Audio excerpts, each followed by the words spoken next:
Entramos en el capítulo 9. Vamos a leer del versículo 1 al 7. Escucha, Israel, hoy vas a cruzar el Jordán para desposeer a naciones más numerosas y fuertes que tú y a grandes ciudades defendidas por murallas que se alzan hasta el cielo. Son los anaquitas, un pueblo numeroso y de elevada estatura. Tú ya los conoces y has oído decir de ellos, ¿quién es capaz de enfrentar a los anaquitas? Pero ten presente que desde hoy el Señor irá delante de ti como un fuego devorador y los destruirá. Él los someterá a ti para que puedas desposeerlos y hacerlos desaparecer rápidamente como el Señor te lo ha prometido. Y cuando el Señor tu Dios los arroje lejos de ti, no digas en tu corazón, a causa de mi justicia el Señor me ha puesto en posesión de esta tierra, porque solo por la perversidad de esas naciones el Señor tu Dios las despoja ante ti. No son ni tu justicia ni la rectitud de tu corazón las que harán tomar posesión de esa tierra. Todo lo contrario, es a causa de la maldad de esas naciones que el Señor las despoja ante ti para cumplir la promesa que Él juró a tus padres, a Abraham, a Isaac y a Jacob. Reconoce entonces que el Señor no te da la posesión de esa hermosa tierra a causa de tu justicia, porque tú eres un pueblo obstinado. Acuérdate de esto, no lo olvides, has irritado en el desierto al Señor tu Dios. Desde el día en que salieron de Egipto hasta que llegaron a este lugar, ustedes han sido rebeldes al Señor. Bueno, otra vez se repite el Shema, escucha Israel, así arranca el versículo 1. En el versículo 3, el Señor irá delante de ti como un fuego devorador. Este lenguaje aparece normalmente asociado a todo el mundo del arca. ¿Sí? Ya vamos a ver en el libro de Josué que aparece también la misma idea y sirve de esquema teológico para la descripción deuteronomista de la conquista. ¿Sí? Acá hay una, recordémoslo siempre esto, ¿no? Acá hay más una teología que una historia. ¿No? Acá hay más un mensaje que una historia, más una enseñanza. ¿No? Por algo, a todo esto se le llama Torá. A todo esto se le llama ley, se le llama enseñanza. ¿Sí? Así como decíamos, los relatos patriarcales son parte de la ley, bueno, esto también es parte de la ley. Acá se está enseñando a través de esto, de este modo de hacer anamnesis, de este modo de hacer memoria. De hecho, en el versículo 4 se dan dos razones teológicas del éxito en la conquista. La perversión moral de los pobladores, vieron que dice, y el tema de la promesa cumplimiento. El triunfo no está dado porque ellos son buenos guerreros o porque son buenos, no.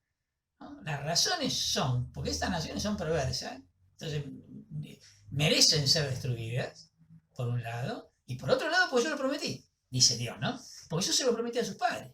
Entonces estoy haciendo lo que prometí, yo cumplo. No soy como ustedes, que prometen y no cumplen. Yo sí, yo sí soy fiel. Ustedes son los infieles. Excelente. En el versículo 7, este lugar, ¿vieron que dice? Se está aludiendo al lugar de la reunión. No olviden nunca, estamos en un contexto litúrgico, estamos en un contexto de asamblea. La aparición de la misma frase también en la confesión de fe, la vamos a encontrar en el capítulo 26, versículo 9, puede hacer entonces suponer esto que permanentemente estamos diciendo del origen litúrgico, ¿no? Y quizás, incluso, que se refiere a una asamblea concreta, una asamblea litúrgica concreta, que es de la que va a hablar el libro de Josué en el capítulo 24, que es la asamblea de Siquem. Vieron que en muchas oportunidades aparece esto del el lugar que Yahvé elija, que está anticipando el tema del santuario. Bueno, lo más probable es que esté haciendo referencia concretamente a la asamblea de Siquem. Seguimos con el capítulo 9. Ahora vamos a leer una larga sección del versículo 8 al versículo 29. Ya en el Horeb lo irritaron y él se indignó tanto que estuvo a punto de destruirlos. Eso sucedió cuando yo subí a la montaña para recibir las tablas de piedra, las tablas de la alianza que el Señor hizo con ustedes.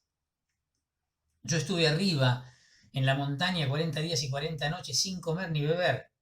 Entonces el Señor me entregó las 2 tablas de piedra escritas por el dedo de Dios, donde estaban todas las palabras que Él les dirigió en la montaña desde el fuego el día de la asamblea. Al cabo de esos 40 días, cuando el Señor me entregó las 2 tablas de piedra, las tablas de la alianza, me dijo: baja de la montaña ahora mismo, porque tu pueblo, ese que sacaste de Egipto, se ha pervertido. Ellos se apartaron rápidamente del camino que yo les había trazado y se han fabricado una estatua de metal fundido.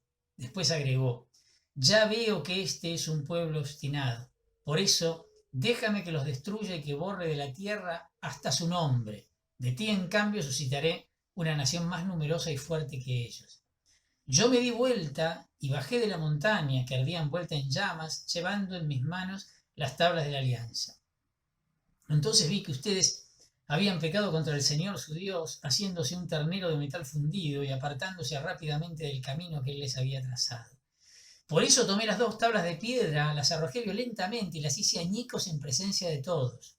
Luego me postré delante del Señor y permanecí 40 días y 40 noches sin comer ni beber, como lo había hecho la vez anterior. Lo hice a causa de todos los pecados que ustedes habían cometido, haciendo lo que es malo a los ojos del Señor y provocando su enojo. Porque yo sentía un gran temor ante la ira y la indignación del Señor que se había desatado contra ustedes hasta el punto de querer aniquilarlos. Pero Él me escuchó una vez más. El Señor estaba tan irritado contra Aarón que quería destruirlo, y en aquella oportunidad también intercedí por él. Y a esa obra del pecado, a ese ternero que ustedes habían fabricado, lo tomé, lo quemé y lo molí hasta convertirlo en polvo muy fino, y después lo arrojé en el torrente que baja de la montaña. Además, ustedes irritaron al Señor en Taberá, en Masá y en Kibrot Jataabá. Y cuando el Señor les ordenó que salieran de Cades Barné, diciéndoles: suban a tomar posesión de la tierra que yo les he dado, ustedes se rebelaron contra la orden del Señor su Dios, no le tuvieron confianza ni le obedecieron.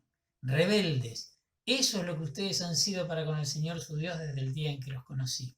A pesar de todo, yo me postré delante del Señor y así estuve 40 días y 40 noches porque el Señor amenazaba con destruirlos. Entonces intercedí ante el Señor con estas palabras: Señor, no destruyas al pueblo que es tu herencia, ese pueblo que tú has rescatado por tu grandeza y que hiciste salir de Egipto con mano poderosa. Acuérdate de Abraham, de Isaac y de Jacob, tus servidores, y no tengas en cuenta la obstinación de este pueblo, ni su maldad, ni su pecado. De lo contrario, se dirá en el país de donde nos hiciste salir: el Señor es impotente para introducirlos en la tierra que les había prometido, y por el odio que les tiene, los sacó para hacerlos morir en el desierto. Después de todo, ellos son tu pueblo y tu herencia, y tú los libraste con tu gran fuerza y tu brazo poderoso. Bueno, está haciendo recuerdo, sí, sigue la anamnesis. Este relato, ¿qué sería? La versión deuteronomista del incidente que se describe en el libro del Éxodo capítulo 32. Pero la unidad quedó rota por culpa de varias adiciones que fue recibiendo, ¿sí? Especialmente se nota en el capítulo 9, versículo 22 al 23, de esto que estuvimos leyendo recién, y lo vamos a ver también porque en realidad continúa el relato. Yo paré acá porque si no se hacía demasiado largo. En el capítulo 10, versículos 6 al 9 también. Son 2 adiciones que se notan como demasiado, además de otros retoques que mucho más pequeños, pero que bueno, rompen la unidad. La narración del libro del Éxodo, capítulo 32, ya daba a entender que se estaba reaccionando ante una situación en realidad que se dio mucho tiempo después y que seguramente se refiere al culto que se le rendía al toro, al becerro, en el reino del norte. Y queda claro que el autor del Deuteronomio está aquí más preocupado por esa problemática que por una minuciosa reconstrucción histórica. Lo que dijimos hace un ratito. Acá hay mucha más teología que historia, ¿sí? En esta línea hay quienes piensan que este incidente está relacionado originariamente con la localidad de Betel y el reino del norte. En el versículo 9 comienza una tradición paralela a lo que ya habíamos leído en el mismo libro del Deuteronomio, me refiero, en el capítulo 5, versículo 1 al 31. Moisés repite su ayuno de 40 días como reparación por la infidelidad del pueblo y como preparación para la renovación de la alianza, que acá se está hablando de una como tal. En el versículo 10 dice, el día de la asamblea, la presencia de todo Israel en el Horeb está aquí interpretada como prototipo de la asamblea litúrgica que se reúne para la renovación de la alianza. ¿Ven? Siempre el contexto litúrgico. Versículo 12. La infidelidad consistió en hacer una imagen. Evidentemente esto está haciendo alusión a el rey Jeroboam, del relato que encontramos en el primer libro de los Reyes, capítulo 12, versículo 23, y especialmente en el versículo 28. Voy a leer esto para que se entienda bien a qué estamos haciendo referencia. Leo, primer libro de los Reyes, capítulo 12, versículo 26 al 29. Pero Jeroboam pensó, tal como se presentan las cosas, el reino podría volver a la casa de David. A ver, paro un segundo porque tengo miedo que no se entienda. El reino de David era todo uno. David había unificado todo el imperio. Ya lo habíamos hablado de esto, pero lo recuerdo por las dudas, porque si no, no se va a entender nada de lo que estoy leyendo. Esa unidad de todo el imperio se mantuvo en época de Salomón. Cuando muere Salomón, el descendiente, o sea, de la dinastía davídica, ¿sí? Que el que correspondía que siguiese reinando en todo Israel, era un tal Roboam, que era el descendiente de Salomón. Pero ahí se provoca el cisma y se divide el reino del norte del reino del sur. Entonces Roboam es rey, sí, pero nada más que en Judá, con capital en Jerusalén, donde está el templo, etc., donde está todo lo legítimo. Y en el norte tienen que nombrar un rey que no era descendiente de David, que es este tal Jeroboam del que estamos haciendo referencia acá. Entonces, con este contexto, ahora escuchemos lo que está diciendo. El tipo dice, tal como se presentan las cosas, el reino podría volver a la casa de David, o sea, al supuestamente rey legítimo. Si este pueblo sube a ofrecer sacrificios a la casa de Dios en Jerusalén, terminarán por ponerse de parte de Roboam, rey de Judá, su señor, entonces me matarán a mí y se volverán a Roboam, rey de Judá. Y después de haber reflexionado, el rey fabricó 2 terneros de oro y dijo al pueblo, basta ya de subir a Jerusalén, aquí está tu Dios, Israel, el que te hizo subir del país de Egipto. Luego puso un ternero en Betel y otro en Dan, en 2 localidades, una en el extremo norte y otra en el extremo sur del reino del norte, me estoy refiriendo, ¿no? ¿Ven lo que está pasando acá? ¡Claro! Tenían que independizarse en todo sentido, no podían seguir atados al templo de Jerusalén. Si seguían atados al templo de Jerusalén, estaba perdido este Jeroboam. Iban a volver, como dice, a Roboam, al descendiente de David. Entonces necesita poner un freno, una frontera definitiva acá. Entonces, ¿qué tiene que hacer? Y tiene que satisfacer las necesidades religiosas del reino del norte. ¿Y cómo las satisface si el templo de Jerusalén está en el sur? Bueno, dedica 2 santuarios. ¿Y qué ponen los santuarios si no tengo arca de la alianza, no tengo nada? 2 becerros de oro, representación del dios El, que permanentemente estamos nombrando. De esto se trata, Entonces, se traslada el contexto del Éxodo, ¿sí? El contexto del Éxodo, se hace memoria del contexto del Éxodo, pero para hablar de ese presente, del presente del cisma, del 750 alrededor antes de Cristo, no de la época del desierto. ¿Sí? ¿Está? Es interesantísimo esto, En una especie de meditación que hace la tradición deuteronomista sobre la ruina de Samaria, las estatuas levantadas por Jeroboam reciben de hecho el nombre de Masekot, que significan fundidas. La referencia es tremenda. Esto está en el segundo libro de los Reyes, capítulo 17. se las llama a estas estatuas, se las llama fundidas, que fue lo que en realidad hizo Moisés en el desierto con el becerro que había construido Aarón, ¿se acuerdan, no?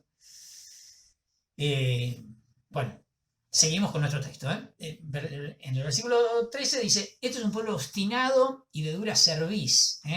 Caché oref, dice acá. Esta expresión solo, se los digo como dato curioso, ¿no? Solo es empleada por Yahvé o por Moisés. Nada más. ¿Sí? Aparece en Éxodo 32, vuelve a aparecer en Éxodo 33, vuelve a aparecer en el Éxodo 34 y acá aparece en el capítulo 9 y va a volver a aparecer en el capítulo 31. Pero siempre aparece en boca de Yahvé o en boca de Moisés. Versículo 16 dice un becerro fundido, el segel era el toro, ¿no? Su culto en el reino del norte está comprobadísimo, no solo por los textos bíblicos, sino también por los datos arqueológicos, ¿sí? Implicaba como una simbiosis entre Yahvé y el Baal de Canaán, esto que decíamos recién. En el versículo 17 dice, las hice añicos en presencia de todos. Esto representaba un verdadero acto jurídico, sobre las tablas me refiero, ¿no? Un verdadero acto jurídico, que significaba que Yahvé no estaba ya obligado por la alianza. Esto es lo que significa. La tabla que había hecho Yahvé la rompe. Eso quiere decir que Yahvé listo queda libre de la alianza, no hizo ninguna alianza con el pueblo. En los tratados hititas de vasallaje está en una forma de tomar medidas concretas contra el vasallo por parte del rey.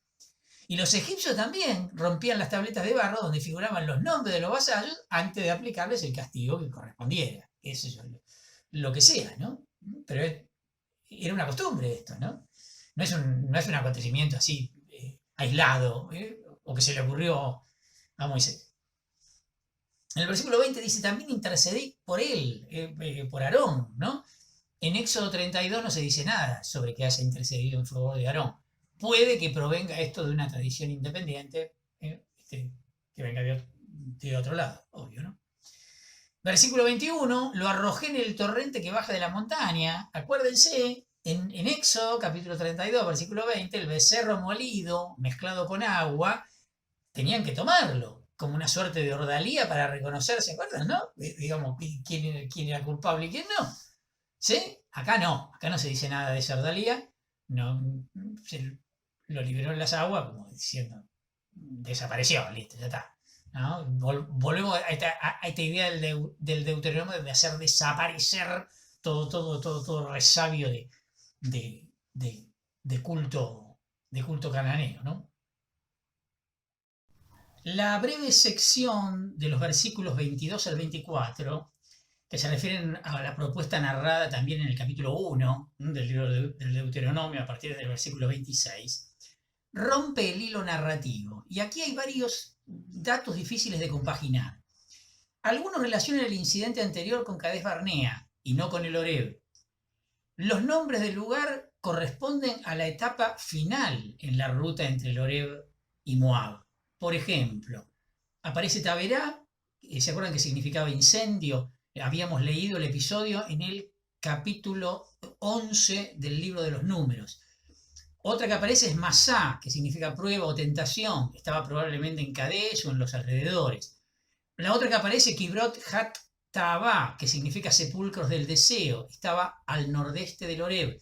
También habíamos hecho referencia en el mismo capítulo 11 del libro de los Números, de la referencia anterior, y además también había aparecido en el capítulo 33, versículo 16, del libro de los Números, me estoy refiriendo. En el versículo 25, este relato no empalma con el anterior, sino que retoma lo que viene del versículo 19 y extiende el tema de la intercesión de Moisés, incluyendo incluso una plegaria. Bueno, Moisés aparece frecuentemente como mediador e intercesor por el pueblo siempre que es quebrantada la alianza, ¿no? La intercesión en la Biblia era propia del rey, del profeta y del sacerdote. Tenemos varios testimonios, tanto en la historia deuteronomista como en algunos de los profetas, en Amós, en Jeremías, en el profeta Joel. Bueno, hay varios lugares donde se hace referencia a esta suerte de intercesión representada en estos personajes o incluso en estas instituciones, ¿no?, del pueblo de Israel. Están las famosas 3 instituciones representadas acá, ¿no? La monarquía por un lado, luego la realeza, ¿sí?, el sacerdocio y el profetismo, ¿no?